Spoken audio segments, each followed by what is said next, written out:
شام والوں نبی کی بیٹی ہوں، میرے شانوں میرا سیاہ کیوں ہے؟ شام والوں نبی کی بیٹی ہوں، میرے شانوں میرا سیاہ کیوں ہے؟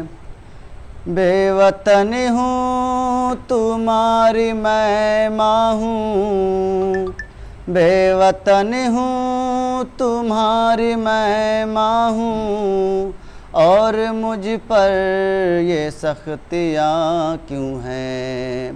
شام والوں نبی کی بیٹی ہوں، میرے شانوں میرا سیاہ کیوں ہے؟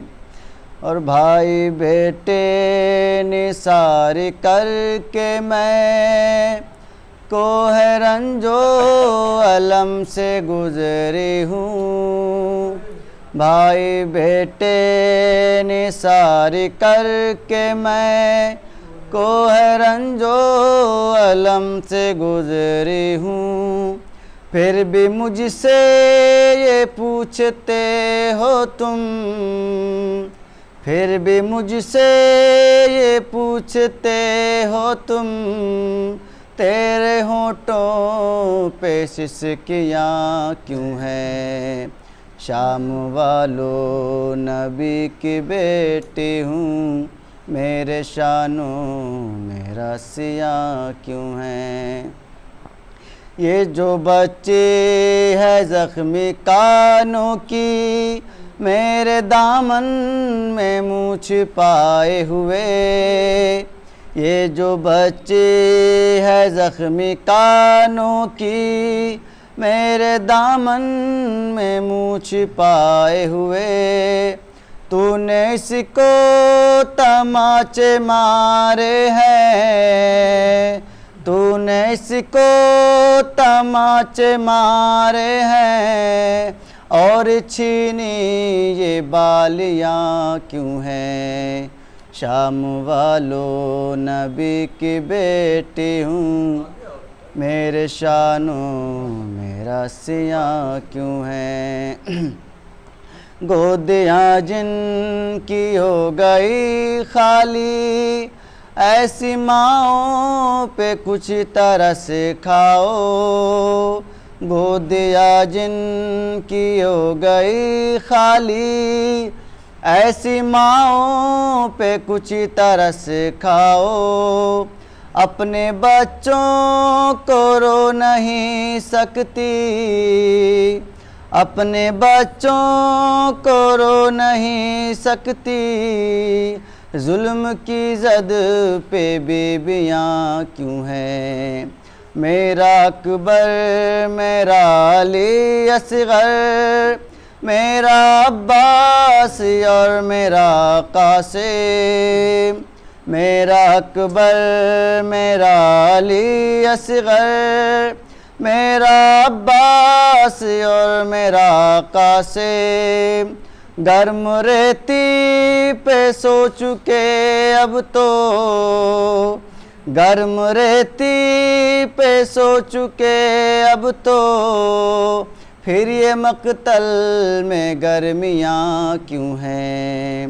کاش عباس میرا رہ جاتا، اس کے بازو قلم نہیں ہوتے، کاش عباس میرا رہ جاتا، اس کے بازو قلم نہیں ہوتے، تب بتاتی میں تجھ کو اے ظالم، تب بتاتی میں تجھ کو اے ظالم، گرتی تجھ پر یہ بجلیاں کیوں ہیں؟ قتل اب سب کو کر چکے ہو تم، خوف سیدانیوں سے کیسا ہے؟ قتل اب سب کو کر چکے ہو تم، خوف سیدانیوں سے کیسا ہے؟ اتنے ہی سورما گر تم ہو باندھی میری کلائیاں کیوں ہیں؟ چل کے ہاتھوں کے بل گئی تھی میں بھائی کی لاش پر سر مقتل، چل کے ہاتھوں کے بل گئی تھی میں بھائی کی لاش پر سر مقتل، پوچھو ان چل کے پتھروں سے ذرا زخم میری یہ ہتھیلیاں کیوں ہیں؟ ایک انگوٹھی تھی دشت سرور میں میرے نانا کی جو نشانی تھی، ایک انگوٹھی تھی دشت سرور میں میرے نانا کی جو نشانی تھی، اس انگوٹھی کو لوٹنے کے لیے، اس انگوٹھی کو لوٹنے کے لیے تم نے کاٹی یہ انگلیاں کیوں ہیں؟ شام والو نبی کی بیٹی ہوں میرے شانوں میں رسیاں کیوں ہیں؟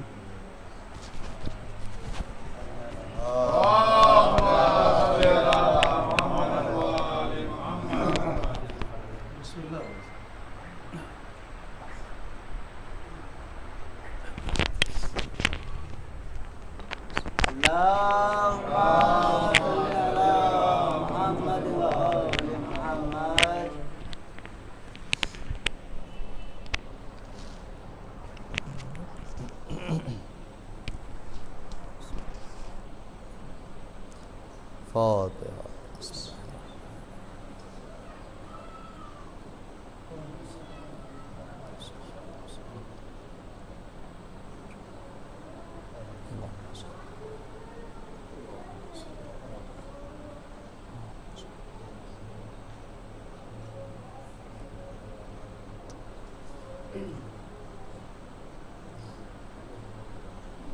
لا حول ولا قوة إلا بالله العلي العظيم.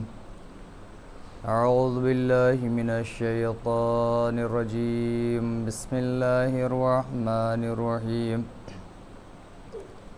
الحمد لله الذي لا يبلغ مدحته القائلون ولا يحصي نعماءه العادون ولا يؤدي حقه المجتهدون الذي لا يدركه بعد الهمم ولا يناله غوص الفتن الذي ليس لصفته حد محدود ولا نعت موجود ولا وقت معدود ولا أجل ممدود فطر الخلائق بقدرته ونشر الرياح برحمته ووتد بالصخور ميضان أرضه.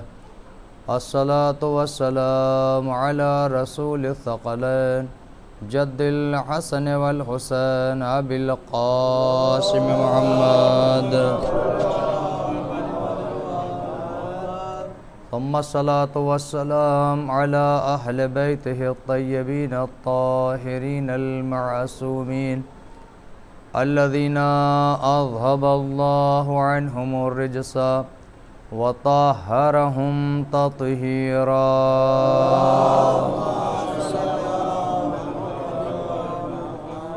ولعنة الله على أعدائهم وقتلتهم وغاصب حقوقهم ومنكر فضائلهم أجمعين إلى قيام يوم الدين.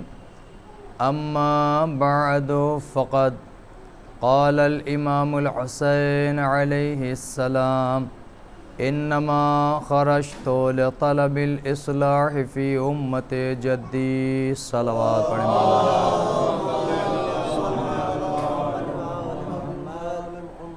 سرکار سید الشہداء امام حسین علیہ السلام کے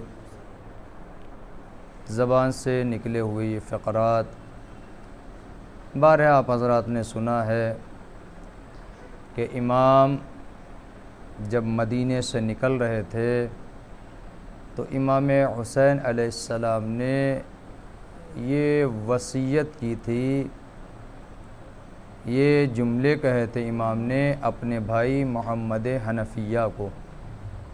امام فرماتے ہیں انی لم اخرج عشرا ولا باطرا ولا مفسدا، میں مدینہ اس لیے نہیں چھوڑ رہا ہوں کہ جا کے جنگ و جدال کروں، جا کے فتنہ برپا کروں، جا کے فساد برپا کروں، انما خرجت لطلب الاصلاح فی امت جدی، بلکہ میرا مدینے سے نکلنا، میرا مدینے کو خدا حافظ کرنا، مدینے کو چھوڑنا صرف اس لیے ہے کہ میں اپنے نانا کی امت کی اصلاح کر سکوں۔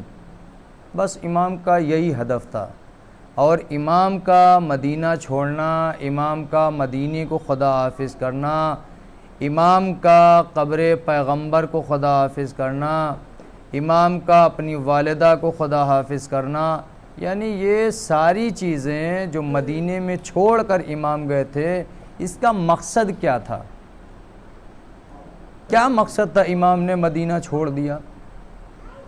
بس مقصد امام تھا کہ اپنے نانا کی امت کو راہ ہدایت دکھا سکوں، اپنے نانا کی امت کو بتا سکوں کہ حق کیا ہے اور باطل کیا ہے، میں اپنے نانا کی امت کو بتا سکوں کہ راہ ہدایت کیا ہے، صراط مستقیم کیا ہے، رحمان کا راستہ کون سا ہے، شیطان کا راستہ کون سا ہے۔ بس امام کا مقصد یہی، مقصد قیام یہی تھا، اور ہماری ذمہ داری ہے کہ ہم مقصد قیام امام حسین علیہ السلام کو زندہ رکھیں۔ ہماری ذمہ داری یہ ہے کہ ہم قیام امام حسین علیہ السلام کو اللہم صلی علی مقصد قیام امام حسین علیہ السلام کیا تھا؟ امت پیغمبر کی اصلاح کرنا۔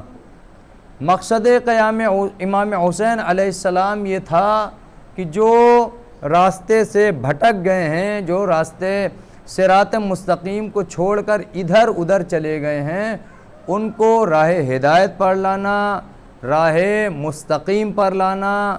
بس پیغمبر اسلام کے نواسے کا یہی ہدف تھا، مقصد ہی یہی تھا امام کا۔ اور امام نے مدینہ چھوڑ کر کہاں؟ مکے میں پناہ لی تھی۔ کیوں؟ مکہ ایک امن کی جگہ ہے، مکہ ایک محترم جگہ ہے، مکہ ایک پرسکون جگہ ہے، اور امام جانتے تھے، لوگ بھی جانتے ہیں، اور امت پیغمبر کو بھی معلوم تھا کہ مکہ ایک سکون اور اطمینان کی جگہ ہے، یہاں جان و مال کی حفاظت ہوتی ہے۔ جو حج پہ گئے ہیں ان سے سوال کیجئے گا، اگر حج کے دوران آپ نے ایک مکھی کو بھی مار دیا ہے تب بھی آپ کے اوپر دیت واجب ہو جاتی ہے، آپ نے ایک مچھر کو مار دیا ہے پھر بھی آپ کے اوپر دیت واجب ہو جاتی ہے۔ آپ جا کر اس کو ہدیہ پیش کریں، یعنی بکرا قربان کریں جا کر، یا آپ نذرانہ پیش کریں۔ ایک مچھر کی کیا قیمت ہے؟ ہم ہزاروں مارتے رہتے ہیں، لیکن مکہ وہ جگہ ہے جہاں پر آپ مچھر کو بھی نہیں مار سکتے ہیں۔ مکہ وہ جگہ ہے جہاں پر آپ اپنے جسم کے بال کو نہیں اکھاڑ سکتے ہیں۔ اگر آپ نے اپنے بال کو اکھاڑ دیا تو اس کے اوپر بھی آپ کو فدیہ دینا پڑے گا، اس کے اوپر بھی آپ کو صدقہ دینا پڑے گا۔ کیوں؟ اس لیے کہ وہ امن کی جگہ ہے، وہ سکون کی جگہ ہے۔ لیکن بس امام حسین علیہ السلام اسی امن کو باقی رکھنے کے لیے مدینہ منورہ چھوڑ کر مکہ مکرمہ میں پناہ گزین ہوئے۔ امام کا مقصد یہی تھا، اور امام بتانا چاہتے تھے کہ دیکھو مکہ سکون کی جگہ ہے۔ دوسرا مقصد یہ تھا امام کا مدینہ چھوڑ کر مکہ مکرمہ میں قیام کرنا تاکہ دشمنان دین خدا، دشمن پیغمبر کا چہرہ صاف ہو جائے کہ دین اسلام کی صورت کو کون بگاڑ رہا ہے۔ مقصد قیام امام حسین یہی تھا، ورنہ امام حسین علیہ السلام اگر مدینے میں رہ جاتے، مدینے میں امام قیام کر لیتے، مدینے سے باہر نہ جاتے اور امام حسین علیہ السلام کو مدینے میں شہید کر دیا جاتا، مدینے میں امام کے اوپر ظلم کیا جاتا، تو تاریخ اسلام میں دشمن امام حسین علیہ السلام کا چہرہ ہی سامنے نہیں آتا۔ لوگ اگر چہرے کو سامنے لانا بھی چاہتے تو اس چہرے کو چھپا دیا جاتا کہ نہیں، اصل قاتل یہ ہے ہی نہیں، لوگ اس سے کنارہ کشی کر لیتے۔ اب مثال دے دوں تاریخ کی، جناب شہزادی کونین حضرت فاطمہ زہرا صلی اللہ علیہ وسلم، جناب شہزادی کونین پر کہاں ظلم ہوا تھا؟ مدینہ منورہ کے اندر مسجد نبوی کے برابر میں شہزادی کا گھر تھا، اس مقام پر، اس مکان پر جہاں فرشتوں کا نزول ہوا کرتا تھا، وہ مکان، وہ دروازہ جہاں پیغمبر آ کر سلام کیا کرتے تھے، جناب شہزادی کے در پر آگ لگائی گئی جب مسلمانوں کو بتایا گیا کہ شہزادی کا اصل ظالم کون ہے، شہزادی کا اصل دشمن کون ہے، ان پر ظلم کرنے والا کون ہے، تو تاریخ مسلمانوں نے، تاریخ انسانیت نے اس چہرے کو چھپا دیا، کہا اصل قاتل یہ ہے ہی نہیں۔ یہی ہے نا تاریخ، شہزادی کے اصل قاتل کو چھپا دیا۔ اب تاریخ کے مسلمانوں سے پوچھئے، امت پیغمبر سے کہیے کہ جناب زہرا کا، بنت پیغمبر کا اصل قاتل کون ہے، تو کسی ایرے غیرے کا نام بتا دیں گے، اصل قاتل کون اس کا نام چھپا دیں گے۔ اگر امام حسین علیہ السلام مدینے میں رہ جاتے، امام کی شہادت ہو جاتی، امام راہ خدا میں جان قربان کر دے، تو جیسے جناب زہرا کے قاتل کا چہرہ چھپا دیا گیا تھا، امام حسین علیہ السلام کے قاتل کا چہرہ چھپا دیا گیا ہوتا۔ یہی مقصد تھا امام کا۔ امام نے مدینہ چھوڑ دیا تھا، کیوں؟ تاکہ قاتل کے چہرے کو سامنے لایا جا سکے، تاکہ دنیا والوں کو بتایا جا سکے کہ اسلام کا قاتل کون ہے، امام حسین کا نہیں، اسلام کا قاتل، اس لیے کہ امام حسین خود دین پیغمبر کو بچانے جا رہے تھے، امام حسین علیہ السلام خود دین محمدی کو بچانے جا رہے تھے، امام حسین علیہ السلام کلمہ لا الہ الا اللہ اور محمد الرسول اللہ کو بچانے کے لیے مدینہ چھوڑ کے جا رہے تھے۔ امام کا اصل مقصد قیام یہ تھا، لہذا امام حسین علیہ السلام نے مدینے کو چھوڑ کر مکہ مکرمہ میں جا کر پناہ لی، اور مکے میں بھی جو دین اسلام کو صرف پرچار کر رہے تھے، دین اسلام کو بتا رہے تھے کہ دین پیغمبر کیا ہے، لا الہ الا اللہ کیا ہے، محمد رسول اللہ کیا ہے، اور جانشین پیغمبر کون ہے، یہ سب بتا رہے تھے، صرف اعلان کر رہے تھے، لیکن حقیقت دین سے بہت دور تھے۔ اور امام حسین علیہ السلام نے یہی قیام کیا تھا، اسی کو بچانے کے لیے امام نے اپنے گھر بار، اپنی بیٹیوں کو، اپنے بھائیوں بھتیجوں سب کو لے کر امام حسین علیہ السلام نکل گئے۔ مکے کے اندر جب امام حسین علیہ السلام پناہ گزین ہوئے، امام ٹھہر گئے، قیام کر لیا، اب دشمن دین خدا، دشمن پیغمبر، دشمن اہل بیت یزید نے ایک چال چلی، وہ جگہ جہاں پر اپنے بدن کے، اپنے جسم کے بال کو توڑیے تو آپ کے اوپر صدقہ واجب ہو جاتا ہے، آپ کے اوپر قربانی واجب ہو جاتی ہے کہ آپ راہ خدا میں فدیہ دیجئے۔ اب ایک چال چلی گئی مکہ مکرمہ میں، چال یہ تھی کہ پہلے 3 گروہ تیار کیے گئے تھے امام حسین علیہ السلام کے قتل کے لیے، 3 گروہ، تاریخ ہے، آرام سے سن لیجئے، انشاءاللہ وقت کے اندر ختم ہو جائے گی۔ 3 گروہ تیار کیے گئے تھے، ہم آپ سوچ نہیں سکتے ہیں 3 گروہ کیسے تیار ہوئے۔ پہلا گروہ جو تیار کیا گیا تھا شام سے بھیجا گیا تھا، یزید نے بھیجا کہ تم جاؤ اور احرام کے دوران جب احرام پہنتے، احرام کہتے ہیں اس کپڑے کو جو حاجی اپنے بدن پر وہ سفید کپڑا پہنتا ہے، تو دوران احرام اپنے احرام میں تلواروں کو چھپا لینا، اور جب کعبے کا طواف کر رہے ہوں حسین ابن علی تو تم ان کو قتل کر دینا دوران طواف۔ یہ ایک چال تھی، طواف کر رہے ہو مکے کے اندر، تم طواف کر رہے ہو اور تم جا کر ان کو قتل کر دینا۔ یہ گروہ یہ بات سن کر چلا گیا، ٹھیک ہے جا کر قتل کر کے واپس آ جائیں۔ یہ اس فکر میں تھا کہ ہم جائیں گے اور امام حسین علیہ السلام کو قتل کر کے واپس آ جائیں گے۔ چلا گیا گروہ، دوسرے گروہ کو بلایا گیا، تم آؤ، تمہارا کام یہ ہے کہ جیسے ہی امام حسین علیہ السلام کو قتل کر کے یہ بھاگنے لگے تم شور و شرابہ مچا دینا کہ حسین ابن علی کو مکہ مکرمہ میں امان کی جگہ پر قتل کر دیا گیا ہے، لہٰذا اب تمہارا کام یہ ہے کہ شور و شرابہ کرنا۔ تیسرے گروہ سے کہا کہ تم بھی جانا، اور جب یہ شور و شرابہ کر لیں، آوازیں بلند کر دیں، تو تمہارا کام یہ ہے کہ جو حسین ابن علی کو قتل کر کے جا رہے ہیں تم ان کو قتل کر دینا۔ یہ ایک پلاننگ تھی، تیاری تھی، تاکہ دشمن دین خدا کا نام چھپ جائے، یزید کا نام سامنے نہ آئے، لوگوں کو پتہ ہی نہیں چلے گا کہ یہاں پر مارنے والا کون تھا۔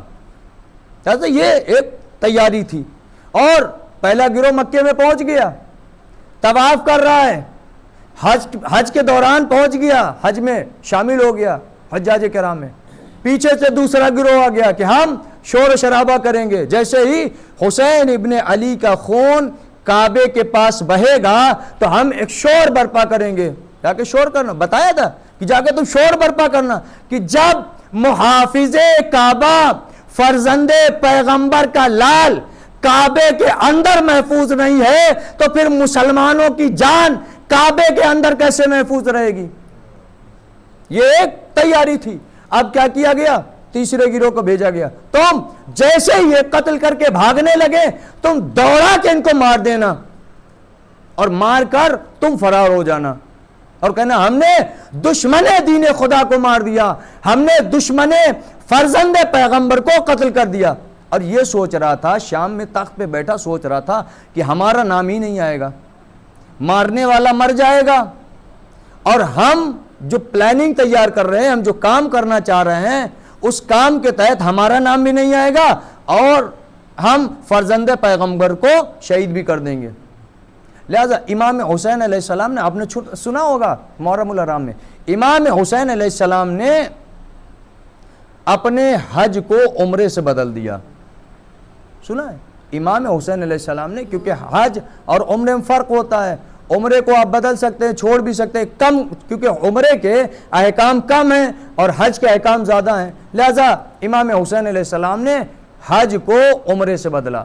اور یہی امام حسین علیہ السلام کے پاس کوفے سے خطوط آنے لگے، مکے کے اندر جب امام موجود تھے تو کوفے سے خطوط آئے، مولا آپ ہمارے یہاں آ جائیے کوفے میں، اس لیے کہ ہماری فصلیں سوکھ رہی ہیں، ہم بے دین ہو رہے ہیں، لوگ راہ ہدایت سے بھٹک رہے ہیں، لوگوں کو معلوم ہی نہیں ہے کہ اصل دین کون ہے۔ لہذا امام حسین علیہ السلام نے کیا کیا؟ اپنے قیام کی ایک شاخ، جسے جناب مسلم ابن عقیل کہتے ہیں، جناب مسلم کو بھیج دیا کہ جاؤ اور دیکھو کوفے کے حالات کیسے ہیں، جاؤ معلوم کر کے آؤ کہ کوفے کے حالات کیسے ہیں، اگر حالات اچھے ہوئے تو میں اپنے قیام کو کوفے کے اندر جاری کر دوں گا، یعنی اپنے قیام کو کوفے تک لے کے چلے جاؤں گا۔ لہذا جناب مسلم کو بھیج دیا۔ ادھر امام نے حج کو عمرے سے بدلا۔ اب امام نے دیکھا، امام سمجھ گئے حجاج کرام کے درمیان، حاجیوں کے درمیان طواف کے دوران یہاں حاجیوں کے ساتھ کچھ دشمن خدا ہیں جو ہمارے جان کے دشمن ہیں۔ امام نے اپنی جان کی پرواہ نہیں کی، بلکہ کعبے کے احترام میں امام نے مکہ مکرمہ کو چھوڑ کر اب کوفے کی طرف اپنا رخت سفر تیار کر لیا۔ لہذا امام نے کیا کیا؟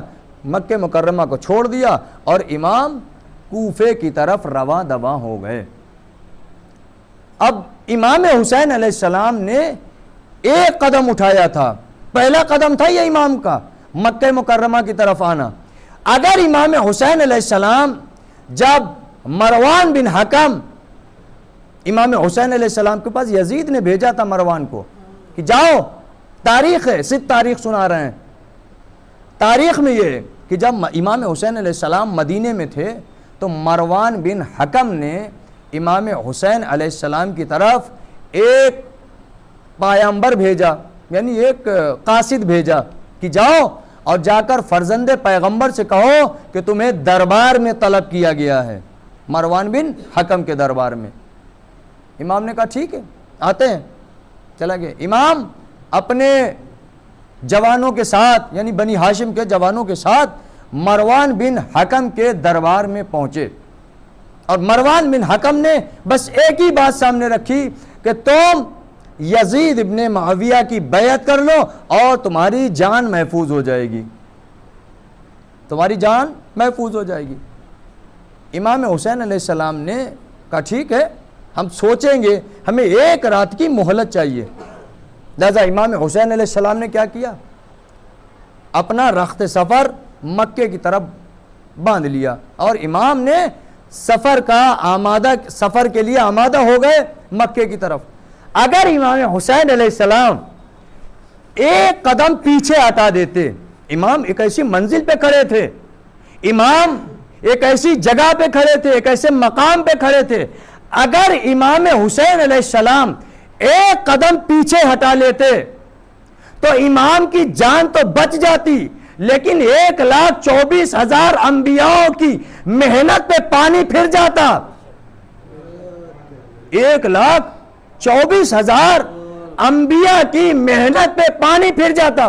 لہذا امام حسین علیہ السلام نے ایک قدم آگے بڑھایا، اور ایک قدم آگے بڑھانے کا مطلب یہ ہے اپنی جان کے ساتھ ساتھ بچوں کی بھی جان، بھتیجے کی جان، بھانجے کی جان، اور ساتھ میں بہنوں کی چادر کو قربان کرنا پڑے گا۔ لہذا امام حسین علیہ السلام نے کیا کیا؟ ایک قدم آگے بڑھانا گوارا سمجھا، ایک قدم آگے بڑھانا مناسب سمجھا۔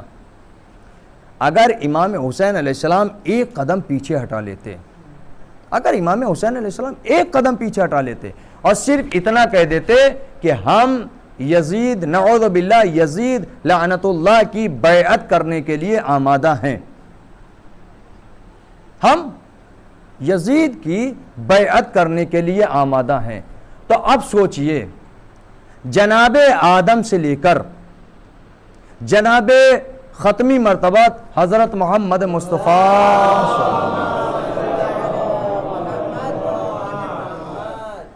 تک جتنے انبیاء آئے، چاہے جناب آدم آئے ہوں، جناب نوح آئے ہوں، جناب نوح نے کتنی سال تبلیغ کی؟ 900 سال۔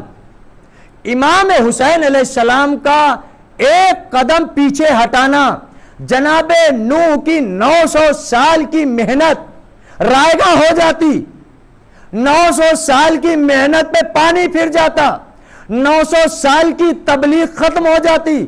وہ جناب نوح جب تبلیغ کے لیے نکلتے تھے تو جناب نوح کی امت والے، جناب نوح کا کلمہ پڑھنے والے جناب نوح کے اوپر پتھروں کی بارش کیا کرتے تھے، پتھر برسایا کرتے تھے، اور جناب نوح گریا کیا کرتے تھے، روتے تھے، اور جناب نوح کیا ہوتا تھا؟ جناب نوح پتھروں کے درمیان چھپ جاتے تھے، جناب نوح پتھروں کے درمیان چھپ جاتے تھے۔ جب رات کا سناٹا ہوتا تھا تو اللہ ملائکہ بھیجتا تھا، اللہ فرشتے بھیجتا تھا، اور جناب نوح کو فرشتے نکالتے تھے پتھروں کے درمیان سے، پتھروں کے درمیان سے نکال کر جناب نوح کو ان کے گھر لے جاتے تھے، اور ملائکہ اپنے پروں سے جناب نوح کو شفا دیا کرتے تھے۔ جناب نوح کا نام نوح نہیں تھا، الگ الگ مختلف نام، ایک ہے عبد الجبار، ایک ہے غالباً عبد الغفار، اس طریقے سے نام ہے جناب نوح کا۔ لیکن جناب نوح کو اس لیے جناب نوح کہا جاتا ہے کہ بہت زیادہ گریہ کرنے والا، بہت زیادہ رونے والا. نوحہ اسی سے آیا ہے. نوحہ کسے کہتے ہیں؟ گریا کرنا، رونا. جناب نوح کو نوح اسی لیے کہا جاتا. 900 سال جناب نوح نے تبلیغ کی. امام حسین علیہ السلام قدم پیچھے ہٹاتے، جناب نوح کی تبلیغ پہ پانی پھر جاتا. جناب ابراہیم، جناب اسماعیل، جناب ابراہیم نے کتنی تبلیغ کی؟ کئی سال تبلیغ کی. جناب ابراہیم نے بتوں کو توڑا، جناب ابراہیم نے تبلیغیں کی. جناب ابراہیم نے اسماعیل کے گلے پہ چھری چلائی. کس کے لیے؟ تاکہ دین کی حق شناسی ہو سکے، دین کی پہچان ہو سکے. جناب نوح کے بعد جناب ابراہیم، جناب اسماعیل، یہ سب گئے دربار میں. یہ سب دین اسلام کو بچانے کے لیے، سب کچھ لٹانے کے لیے آمادہ ہو گئے تھے. اس کے بعد جناب موسیٰ نے کیا نہیں کیا؟ دربار فرعون میں پلتے پلتے جب جناب موسیٰ جوان ہو گئے تو اب جناب موسیٰ نے تبلیغ کی فرعون کے سامنے. فرعون کو راہ ہدایت پہ لا رہے تھے، فرعون کو راہ ہدایت پہ لا رہے تھے. روایت میں ہے کہ اگر فرعون کے سامنے 12 امام ہوتے، اگر فرعون کے سامنے حسین جیسا ہادی ہوتا تو فرعون بھی راہ ہدایت پہ آ جاتا. یہ روایت کے جملے ہیں. فرعون بھی ہدایت پہ آ جاتا. لہذا اس کا مطلب یہ ہے کہ ابھی تبلیغ مکمل نہیں ہوئی، ابھی تبلیغ کامل نہیں ہوئی. اگر جناب امام حسین علیہ السلام قدم پیچھے ہٹاتے تو جناب موسیٰ نبی اللہ کی تبلیغ ختم ہو جاتی، جناب عیسیٰ کی تبلیغ ختم ہو جاتی. جناب پیغمبر اسلام حضرت محمد مصطفیٰ پیغمبر اسلام کی تبلیغ، وہ پیغمبر جو مکے کی گلیوں میں نکلتا تھا تو مکے کے لوگ، کفار مکہ، مشرکین مکہ، منافقین مکہ، جو پیغمبر کا کلمہ تو پڑھتے تھے لیکن موقع پاتے ہی پیغمبر کو اذیت دینے کے لیے آمادہ ہو جاتے تھے. وہ کفار مکہ، مشرکین مکہ جو پیغمبر پر کبھی کوڑا پھینکتے تھے تو کبھی غلاظت پھینکتے تھے، جانوروں کی غلاظت، اوجھڑی وغیرہ پیغمبر پہ پھینک دیا کرتے تھے. کیوں؟ تاکہ پیغمبر جس دین الہی کو پہنچا رہے ہیں، اسی لیے پیغمبر کہتے تھے قولوا لا الہ الا اللہ تفلحوا، لا الہ الا اللہ کہو فلاح پا جاؤ گے. کہہ رہے یہ کلمہ روکنے کے لیے پیغمبر کو اذیتیں دیتے تھے، پیغمبر کو تکلیفیں دیتے تھے. حتیٰ کہ حد تو یہ ہو گئی تھی پیغمبر کو اذیت دینے کے لیے کہ جب پیغمبر گھر سے نکلتے تھے، پیغمبر اسلام تبلیغ الہی کرنے کے لیے گھر سے نکلتے تھے، وہی کفار مکہ، مشرکین مکہ اپنے بچوں کو تیار کرتے تھے، آمادہ کرتے تھے. دیکھو ادھر سے جب فرزند عبداللہ نکلے، محمد مصطفیٰ صلی اللہ علیہ وآلہ وسلم، اللہم صلی علی محمد، جب فرزند عبداللہ ادھر سے نکلے تو تمہارا کام یہ ہے کہ تم ان پر پتھر پھینکنا. یہ بچوں کو سکھایا جاتا تھا تاکہ پیغمبر باز آ جائیں تبلیغ سے، اور تم ان کے اوپر پتھر پھینکنا تاکہ وہ دین الہی کو پہنچانے سے باز آ جائیں.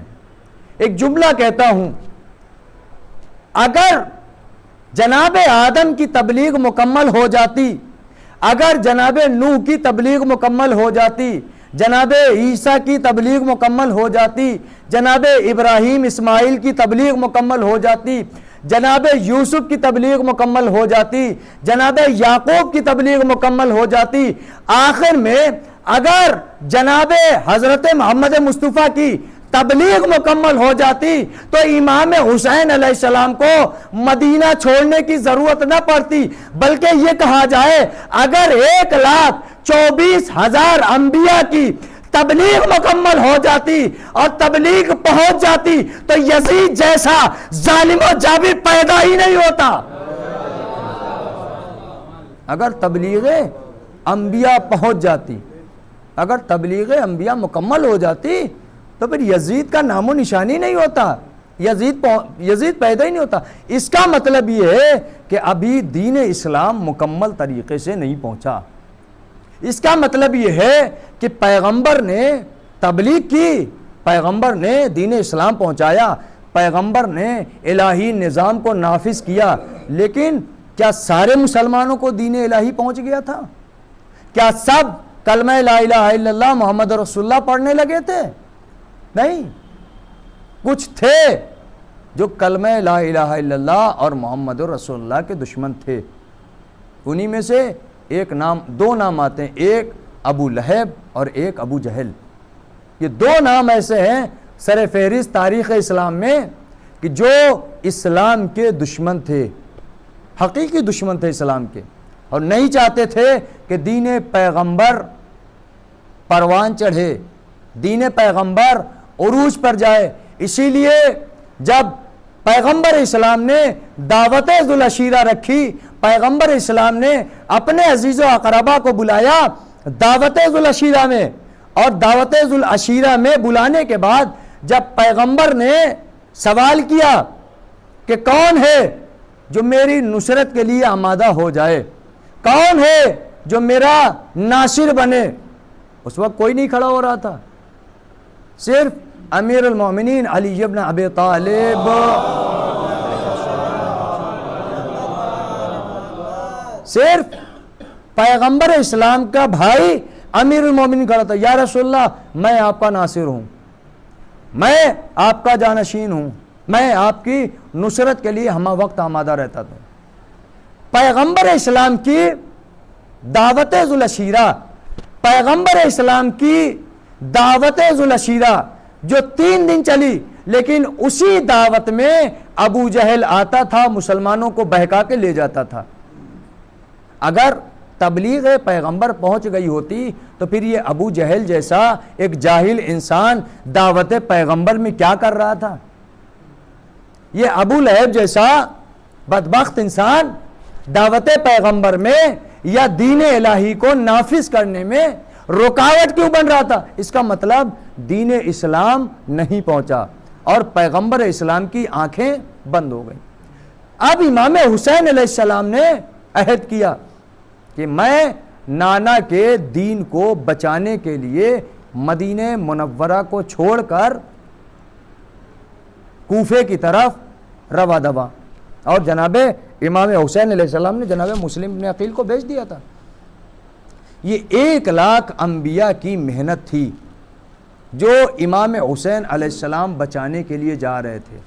اسی لیے آپ زیارت وارثہ جب پڑھتے ہیں تو زیارت وارثہ میں آپ جملے سنتے ہیں, السلام علیکہ یا وارث آدم صفوت اللہ, السلام علیکہ یا وارث نوح نبی اللہ, السلام علیکہ یا وارث موسیٰ کلیم اللہ, السلام علیکہ یا وارث عیسیٰ روح اللہ, السلام علیکہ وارثہ محمد المصطفیٰ. یعنی امام حسین علیہ السلام صرف وارث محمد مصطفیٰ نہیں تھے بلکہ 1,24,000 انبیاء کی وراثت کی ذمہ داری امام حسین علیہ السلام کے کاندھوں پہ تھی.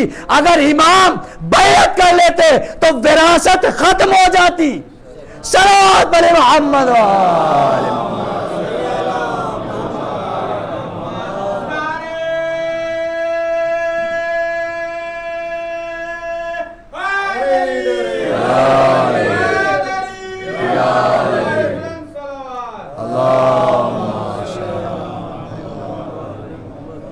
اگر امام ایک قدم پیچھے ہٹاتے تو ساری انبیاء کی وراثتیں ختم ہو جاتی. وراثت کی ذمہ داری تھی امام حسین علیہ السلام کی بچانے کی. لہذا امام حسین علیہ السلام نے کیا کیا؟ سارے عزیز و اقارب کے ساتھ, بہنوں کے ساتھ, بیٹیوں کے ساتھ امام نے مکہ چھوڑ کر کوفے کی طرف جانے لگے.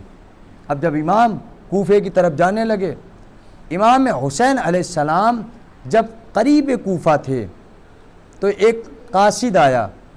قاصد نہیں تھا بلکہ ایک شخص گزر رہا تھا, تو اس سے پوچھا کوفے کے حالات کیا ہیں؟ تو اس نے ایک ہی جملہ کہا تھا, کوفے کے حالات بہت خراب ہیں. اور شہادت سے پہلے جناب مسلم نے بھی وصیت کی تھی کہ میرے بھائی کو خبر کر دینا، امام حسین علیہ السلام کو بتا دینا کہ کوفے نہ آئیں، اس لیے کہ کوفے کے حالات بہتر نہیں ہیں۔ جب خبر مل گئی تھی کہ کوفے کے حالات اچھے نہیں ہیں، اب امام حسین علیہ السلام نے کربلا کا سفر اختیار کیا۔ امام حسین علیہ السلام نے کربلا کا سفر کیوں اختیار کیا؟ مقصد کیا تھا کربلا جانے کا امام کا؟ امام کا کربلا جانے کا مقصد کیا جنگ و جدال تھی؟ اگر امام جنگ کے لیے جانا چاہتے تو پھر مدینے کے اندر اپنے جانباز، اپنے ہنرمند جو جانباز تھے ان کو چھوڑ کے نہیں جاتے، امام سجاد کو بھی میدان جنگ میں بھیج دیتے، اور امام سجاد بستر علالت پہ نہ جاتے۔ ایک مسئلہ تھی امام سجاد کی بستر علالت پہ جانا، امام سجاد کو بھی بھیج دیتے۔ اور اگر امام کا جنگ کرنے کا ارادہ ہوتا تو پھر امام حسین علیہ السلام ایک ایک سپاہی کو نہیں بھیجتے، اور مولا عباس کے ہاتھ میں ٹوٹا ہوا نیزہ نہیں دیتے، جنگ کا ارادہ نہیں رکھتے تھے امام، بلکہ صرف دین الہی کو پہنچا رہے تھے تاکہ دین اسلام پہنچ جائے، تاکہ میرے نانا کا جو اصل دین ہے وہ دین ان مسلمانوں تک پہنچ جائے۔ اس لیے امام حسین علیہ السلام نے ہر مقام پہ خطبہ دیا تاکہ کوئی کل بروز محشر کو یہ نہ کہہ سکے کہ امام حسین علیہ السلام نے قیام کیا تھا، ہمیں مقصد قیام نہیں معلوم تھا۔ امام حسین علیہ السلام نے جو قیام کیا تھا اس قیام کا مقصد یہ تھا، دو جملوں میں مقصد یہ تھا کہ امام حسین علیہ السلام نماز کو بچانے کے لیے نکلے تھے، روزے کو بچانے کے لیے نکلے تھے، امر بالمعروف کرنے کے لیے نکلے تھے، وہ مسجدوں کی اذان کو بچانے کے لیے نکلے تھے۔ کس کے خلاف نکلے تھے؟ اس کے خلاف نکلے تھے جس نے مسجد نبوی میں اپنے گھوڑوں کو بندھوا دیا تھا، مسجد نبوی میں گھوڑوں کو بندھوایا تھا، اس کو بچانے کے لیے امام حسین علیہ السلام نکلے تھے۔ جس نے آگ کے گولے کعبے کے اوپر پھینکوائے تھے، کعبے کو جلا دیا تھا، امام حسین علیہ السلام یہ بچانے کے لیے نکلے تھے تاکہ لوگ باشعور ہو جائیں، لوگ ہوشیار ہو جائیں اور دین پیغمبر کو پہچان لیں، دین پیغمبر کی اصلیت کو پہچان لیں کہ حقیقت دین پیغمبر کیا ہے، حقیقت دین اسلام کیا ہے۔ لہذا امام حسین علیہ السلام نے کربلا کا سفر اختیار کیا، اور میدان کربلا میں امام حسین علیہ السلام نے اپنے بھانجوں، بھتیجوں اور عزیز و اقارب، انصار، اقربا کی قربانیاں اسی لیے پیش کی تھیں کہ امام پیغمبر کے دین کو بچا سکے۔ ارباب عزا، آج 12 محرم ہو گئی ہے، آج 12 محرم ہے۔ پہلی محرم سے لے کر آج تک ہم ماتم کرتے چلے آئے۔ کس کا ماتم کر رہے تھے؟ شہدائے کربلا کا ماتم کر رہے تھے۔ آج سیوم ہے شہدائے کربلا کا۔ کیا ہم شہدائے کربلا کا سیوم ایسے منا سکے جیسے ہم اپنے مرنے والے کا سیوم مناتے ہیں؟ ہم اپنے مرنے والے کے لیے سویم کا بہت اہتمام کرتے ہیں، بہت اہتمام کرتے ہیں، اور ہم جب اپنے عزیز کی مجلس کرتے ہیں، ایصال ثواب کی مجلس کرتے ہیں، تیسرے دن سویم کی مجلس کرتے ہیں، تو ہماری زبان سے ایک جملہ نکلتا ہے۔ اگر کسی کا بھائی دنیا سے چلا جائے یا باپ چلا جائے یا عزیز و اقارب میں سے کوئی چلا جائے، ہم اس کا نام لے کے کہتے ہیں کاش تم زندہ ہوتے تو کم از کم تمہارے چہرے کی زیارت تو ہوتی، کاش تم زندہ ہوتے تو ہمارے بڑھاپے کا سہارا تو بنتے۔ اگر باپ دنیا سے گزر جاتا تو بیٹا فریاد کرتا، بابا اگر آپ زندہ ہوتے تو زندگی کے راستے تو بتا دیتے۔ ارباب عزا، ہم جیسے اپنے شہداء پہ، ہم اپنے مرنے والے پہ روتے ہیں، ویسے ہی اس سے کہیں زیادہ ہمیں شہدائے کربلا پہ آنسو بہانا چاہیے۔ امام زمانہ جس طریقے سے پرسہ دیتے ہیں کربلا کے شہیدوں کو، کیسے پرسہ دیتے ہیں امام کیسے سلام کرتے ہیں شہیدوں کو۔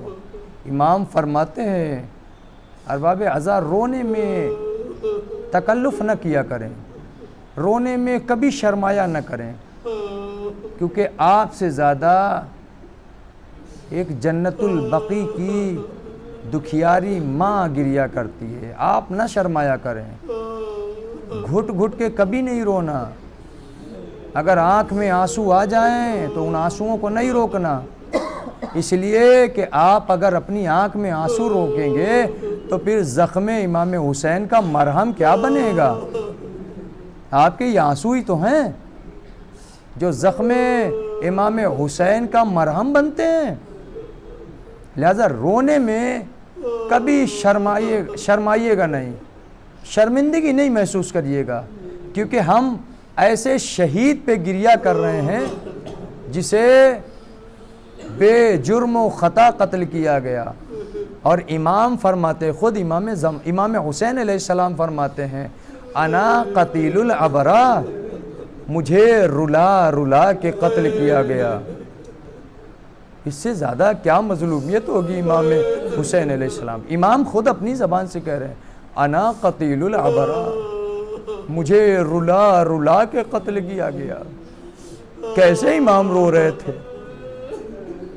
کبھی اون محمد کا لاشا لائے تو امام روئے، کبھی قاسم کے پامال ٹکڑے لائے تو امام نے گریہ کیا، کبھی امام جناب علی اکبر کا جوان لاشا اٹھا کے لائے تو امام روئے۔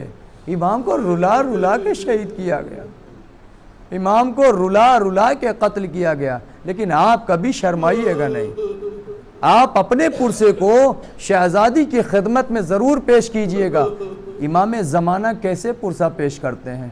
امام زمانہ فرماتے ہیں میرا سلام ہو ان جسموں پر کہ جن کے سروں کو ان کے جسموں سے الگ کر دیا گیا تھا۔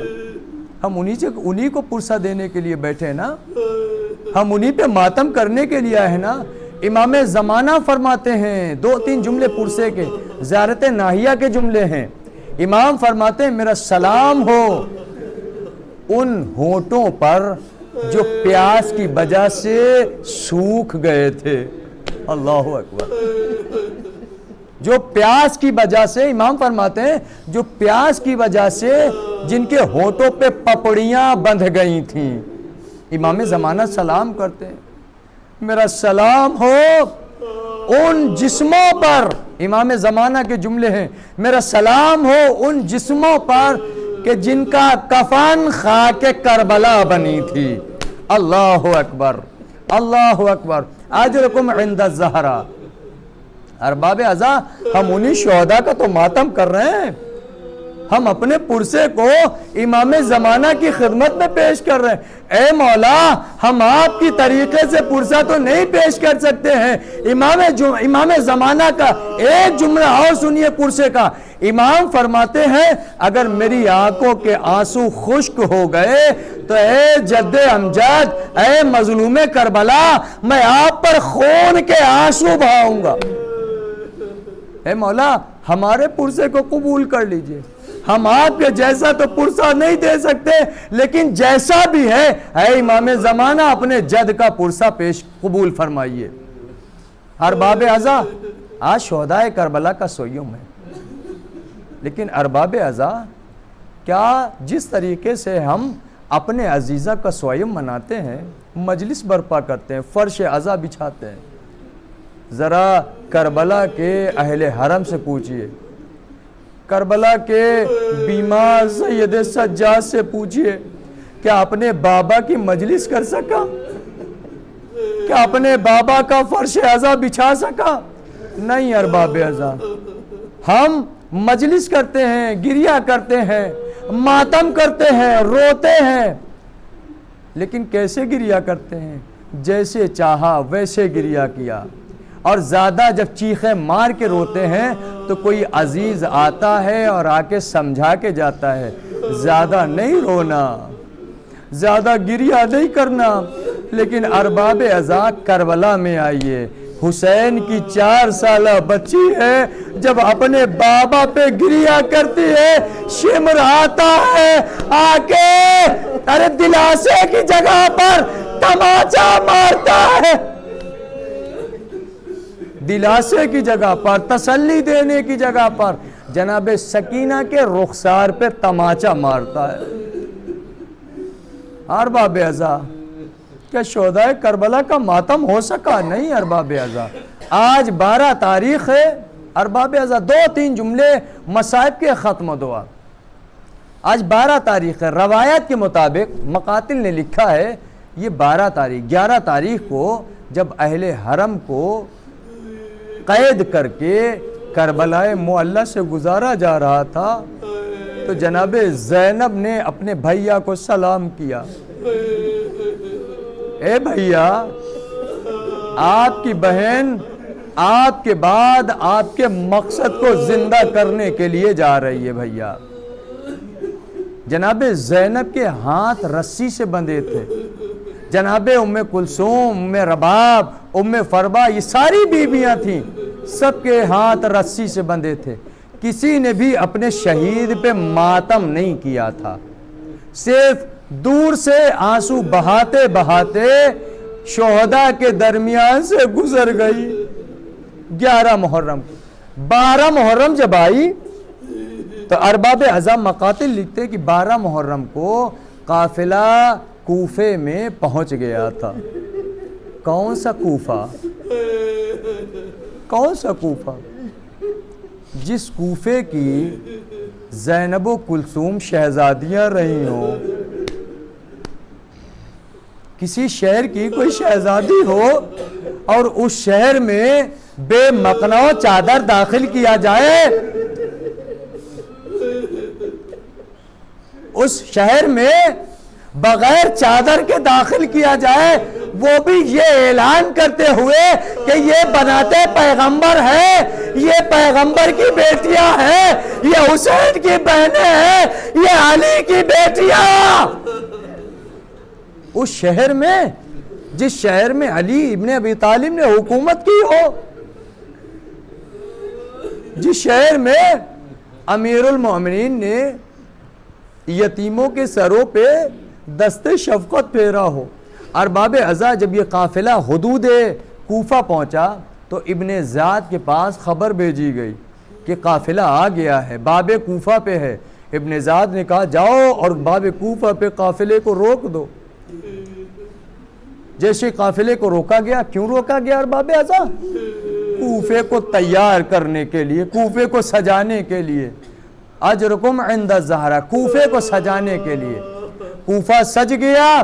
ابن زیاد نے حکم دیا کہ اب بناتے پیغمبر کو داخل کیا جائے، آل رسول کو داخل کیا جائے. ارے وہ بنت پیغمبر، وہ نبی کی نواسی زینب کبریٰ، ارے کوفے میں جائے تو کیسے جائے؟ داخل ہو تو کیسے داخل ہو؟ ارے جس کوفے میں علی کی بیٹی نے کوفے کی عورتوں کو قرآن پڑھایا ہو، وہ علی کی بیٹی کیسے جائے؟ جیسے ہی علی کی بیٹی کوفے میں داخل ہونے لگی، اب جناب زینب کبریٰ نے جیسے ہی باب کوفہ کے اندر قدم رکھا، جناب زینب کبریٰ نے نجف کی طرف رخ کیا.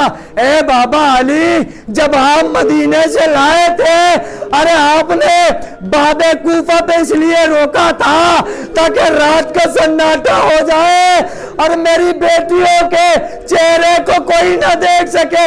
لیکن اے بابا علی، آج آج آپ کے دشمن جب کوفے میں داخل کر رہے ہیں، ارے سر پہ چادر نہیں ہے، بے مقنو چادر، منادی ندا دے رہا ہے، یہ بنت پیغمبر، یہ علی کی بیٹیاں، یہ حسین کی بہن ہے، آگے آگے شہدائے کربلا کے سر ہیں، پیچھے پیچھے بنات پیغمبر ہیں۔ آؤ لوگوں، بنات پیغمبر کا تماشا دیکھو۔ واہ حسینہ واہ زینبا وسیعلم الذین ظلموا ایام منقلب ینقلبون انا للہ و انا الیہ راجعون اللہم بحق زہراء ابیہا و بعلہا و بنیہا وسر المستودع فیہا۔ خدایا ہماری اس مختصر سی عبادت کو قبول فرما، خدایا ہمارے آنسوؤں کو رومال زہرا میں جگہ عنایت فرما، خدایا جہاں جہاں بھی شیعہ نے امیر المومنین اسلام کی جان مال عزت ناموس کی حفاظت فرما، خدایا دشمنان انسانیت کو، دشمنان دین اسلام کو نیست و نابود فرما، خدایا مراجع عظام کی حفاظت فرما، روضہ مقدسہ کی حفاظت فرما، امام کے ظہور میں تعجیل فرما، ہم سب کو ان کے اعوان و انصار میں شمار فرما۔ ربنا تقبل منا انک انت السمیع العلیم۔ ماتم حسین۔